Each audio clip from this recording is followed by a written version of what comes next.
Is it your wife again? I'll call my wife later. Okay then. Tell me you love me. Her hand closed around the door handle, and for a second she just stood there, feeling the cool metal against her palm, listening. Something was moving inside. A shift of weight. A breath that wasn't hers. She pushed the door open anyway, because some part of her needed to know more than she needed to be safe from knowing. Her husband, in their bed, with another woman, her back turned, dark hair spilling over the pillow he slept on every single night. For several seconds, she couldn't move. She couldn't scream, couldn't speak, couldn't even fully process what her eyes were reporting back to her.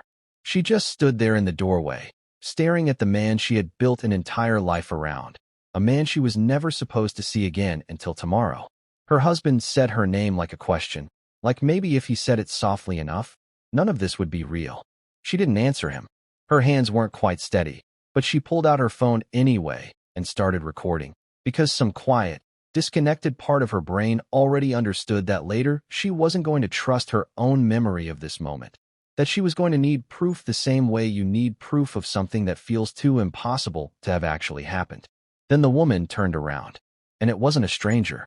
It wasn't a co-worker from his office, or someone he'd met on a business trip, or a name she had never once heard him mention. It was a face she had seen almost every week for the last 8 years. A face that had sat across from her at 100 different dinners, that had laughed at the same jokes, that had held her hand in the delivery room the day her son was born. The same friend who knew exactly how she took her coffee, down to the precise amount of sugar, without ever having to be told twice. Her best friend. Before we dive deeper, let us know in the comments where you're watching from. We'd love to hear from you, and don't forget to hit that subscribe button so you never miss any of our upcoming videos. The wife stood frozen in the doorway of her own bedroom, staring at the two people she trusted more than anyone else on earth, and something inside her simply went quiet. Not calm. Quiet the way a room goes quiet right before something breaks. Her husband started talking fast, tripping over his own words, saying it wasn't what it looked like, saying he could explain, saying her name over and over like it was the only word left to him. Her best friend didn't say anything at all. She just reached for the sheet, and in that single motion, in the way she chose to cover herself instead of covering her shame, the wife understood something with total and sudden clarity. This wasn't the first time. She didn't scream. She didn't throw anything, didn't break down, didn't do any of the things she might have imagined herself doing in a moment like this. She simply turned, walked downstairs, and sat down at the kitchen table where, only a week earlier, the four of them had eaten dinner together while her husband made the same tired joke about the kids not touching their vegetables that he always made. She sat there in total silence while her husband came down half-dressed, still talking, still explaining, still searching for the sentence that might somehow undo what she had just seen with her own eyes. She didn't respond to any of it. Instead, she opened her phone, found her best friend's husband's name in her contacts, and sent him the video, watching the little confirmation appear at the bottom of the screen before she even looked back up. Then she asked her husband one question. How long? He didn't answer right away, and that silence told her everything the video hadn't already confirmed. When he finally spoke, it wasn't a small number. It had been going on for months, back when she thought their marriage had never felt more solid, back when he was still remembering her coffee order every morning and still pretending to guard that ridiculous stuffed elephant like it actually meant something to him.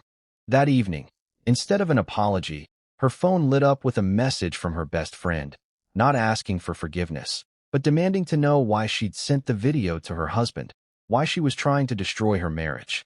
The messages kept coming, one after another, accusing the wife of never appreciating her own husband, of taking him for granted, of practically pushing him into someone else's arms. Then came a line that stopped her cold. You really think he loves you? He's only still here because of the kids. The wife read it twice, then a third time, with something close to disbelief, because somehow, in the space of 20 minutes, she had gone from victim to villain inside the story her own best friend was telling. You slept with my husband in my bed, she typed back, and somehow I'm the one who did something wrong. That night, once the messages had finally stopped, she sat alone in the living room long after the kids had fallen asleep, replaying the same 10 seconds over and over. The door opening, the sheet, the face turning around. She wasn't even supposed to have been home to see any of it. Her flight had been canceled 3 hours earlier, a technical issue followed by a delay, and then a full cancellation. And the whole reason she'd climbed into that plane without him in the first place was the business meeting he swore he couldn't move. Sitting there now, replaying it, she understood the meeting had never been the only thing he'd made up that week. Around midnight, her husband came and sat across from her, not next to her, like some part of him understood he hadn't earned that closeness anymore. He tried again to explain himself, told her it was a mistake, that it meant nothing, that he didn't love her best friend, that he loved his wife and his children and would do anything, to keep the family together. He reminded her, voice shaking, that he was still the same man who remembered exactly how she took her coffee, who still let their kids climb all over him after work without ever once complaining, who had sewn the button back onto their son's stuffed elephant with thread that didn't even match because some things, he said, you don't replace. His voice cracked halfway through, and for the first time in 10 years of marriage, she watched this man, the one who always seemed so certain, so steady, so completely in control of every room he walked into, fall apart in front of her. He put his head in his hands. He said her name again, like an apology all on its own. She didn't forgive him that night. She barely spoke to him for days. She spent that time going through the motions, feeding the kids, answering their questions about why mommy seemed sad, lying awake next to a man she suddenly didn't recognize. But the question underneath all of it had already stopped being about him. It had become about her. What kind of mother pulls her children out of the only home they've known over one mistake? And what kind of mother stays, and without ever saying it out loud, quietly teaches them that this is what love is allowed to look like? She didn't have an answer, so instead of deciding, she agreed to something she never thought she'd need: therapy, twice a week, in a small office that smelled like vanilla candles and felt nothing like the life she used to have. Sitting across from a stranger and explaining, out loud, that her husband had slept with her best friend in her own bed felt like reliving the worst 10 seconds of her life on a loop every single session. But she kept going, because some tired, hopeful part of her needed to know whether this was something two people could actually survive, or whether she was about to spend a year rebuilding a house on a cracked foundation. In session, he said all the right things: stress, feeling invisible in his own marriage, a mistake that spiraled further than he ever meant it to. The therapist nodded along, taking notes, and the wife wanted so badly to believe it really was that simple, because the alternative meant everything she was rebuilding was standing on nothing at all. At home, the changes looked real, which somehow made them harder to argue with. He came home earlier. He planned date nights.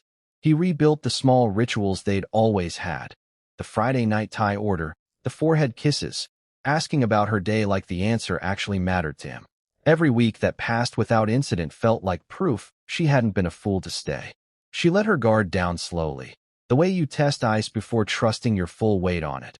And somewhere in the middle of all that careful healing, she started to believe her family really had survived something most families don't survive. Then came an ordinary Saturday that should have meant nothing at all. They had been out together most of the afternoon, running errands, picking up a few things for the house. It wasn't romantic, wasn't special, and maybe that was exactly why she enjoyed it so much. There was no therapist's office waiting for them. No difficult conversation. No careful discussion about trust. Just the two of them in the car, talking about dinner and the kids, almost like they used to before any of this happened. For the first time in a long time, she wasn't thinking about what he had done. She was simply sitting beside her husband. When they stopped at a small shopping center, he parked and looked over at her. "Wait here, I'll be right back." He got out and walked inside, and she stayed in the passenger seat, scrolling through her phone, letting a few quiet minutes pass. Then she heard it. BZZZT. She glanced toward where his phone usually sat. It wasn't there. The sound came again. BZT. And she looked around the car until she noticed something partially hidden beneath the edge of the passenger seat. A phone. She frowned.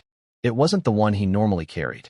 She picked it up, turned it over in her hands, and for a moment simply stared at it, telling herself it probably belonged to one of the kids, or maybe he'd forgotten an old phone in the car, or maybe there was some completely innocent explanation waiting on the other side of the screen. She almost put it back down. Then the screen lit up again, and a message preview appeared. She could only read a few words. "I can't wait to see you tonight." Her stomach tightened. She looked through the windshield toward the store. He was still inside. She looked back down at the phone in her hands, and her fingers suddenly felt cold. She pressed the power button. The screen asked for a passcode, and she realized she already knew it, or at least she thought she did. It was the same 4 digits he'd used on his regular phone for years, the same combination she'd watched him type in 1,000 times without ever really paying attention. She entered it. The phone unlocked, and for several seconds she didn't touch anything else. She just stared at the screen, because something about having access to a phone she had never known existed felt deeply, physically wrong. She opened the messages. There were several conversations listed. Most of the names meant nothing to her. She scrolled slowly, and then she saw one that stopped her cold. She stared at it, refusing for a moment to believe what she was looking at, before she finally opened the conversation. The first message she read was from that very morning. Then another. Then another. They weren't old messages, weren't leftover memories from before the affair had supposedly ended. They were recent. Very recent. Her breathing changed. She scrolled upward and found messages from the previous week. Then the week before that. Then another month before that. Her hands began to shake, because there was only one person she knew who could make those particular messages mean what they appeared to mean, and it was the same woman she had already forgiven him for sleeping with. Her best friend. She stopped scrolling and closed her eyes for a few seconds, trying to convince herself there had to be another explanation, that maybe the messages were about something else entirely, taken out of context. Then she opened her eyes and read everything. Plans to meet. Specific times. Locations. Messages sent late at night, sent while her husband was supposedly home with her, watching a movie or putting the kids to bed. And then she saw something that made her hand go completely still. A message from her best friend, sent after their marriage therapy session, after the two of them had sat in that office and promised, out loud, to rebuild what had been broken. After her husband had looked her directly in the eyes and told her he had ended everything. After she had finally allowed herself to believe they were going to be okay. The message was unmistakable. They were still seeing each other. He hadn't ended the affair at all. He had simply gotten better at hiding it. She swallowed hard and kept scrolling, and that's when she noticed something she hadn't expected. Another woman's name. She opened it. Then another conversation. Then another. Different women. Different messages. Different plans. Different excuses. Different quiet lies scattered across weeks and months she had believed belonged to healing. Her eyes moved faster now. The phone wasn't showing her one secret relationship. It was showing her a pattern. The woman who had destroyed her marriage in the first place wasn't the exception to anything. She was simply the one who had been caught first. The wife sat completely still in the passenger seat, while the ordinary noise of the shopping center outside suddenly seemed impossibly far away. She thought about the therapist's office, the apologies, the tears, the promises. She thought about every night she'd lain awake wondering whether she was doing the right thing by staying. She thought about every single time her husband had told her he loved her, and then she looked down at the phone one more time. There was one message she couldn't stop staring at. It was from her best friend, and it had been sent that very morning, while her husband was sitting right beside his wife in this same car. She slowly locked the phone. She heard footsteps approaching and looked toward the store.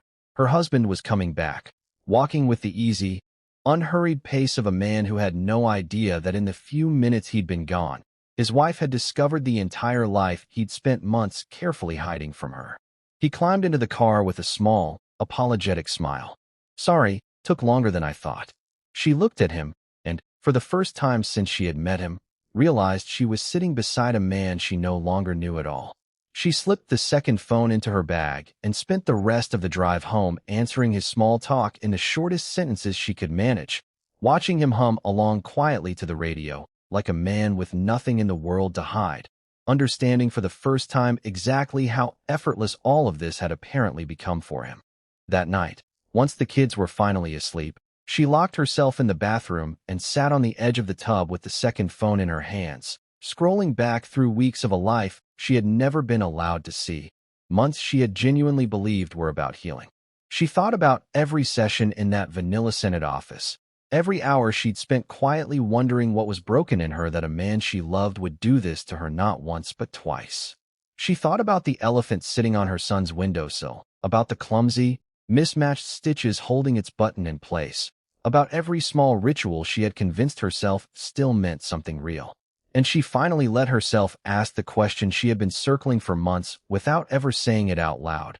A question that had stopped being about him a long time ago. She hadn't forgiven him the first time because he had earned it. She had forgiven him because she was terrified of what came after the ending. But sitting there now, for the second time, with the proof cold and heavy in her hands, she finally understood something she hadn't been ready to face before. How many times can you forgive someone before forgiveness stops being love and starts being permission? If you were her, would you have forgiven him a second time?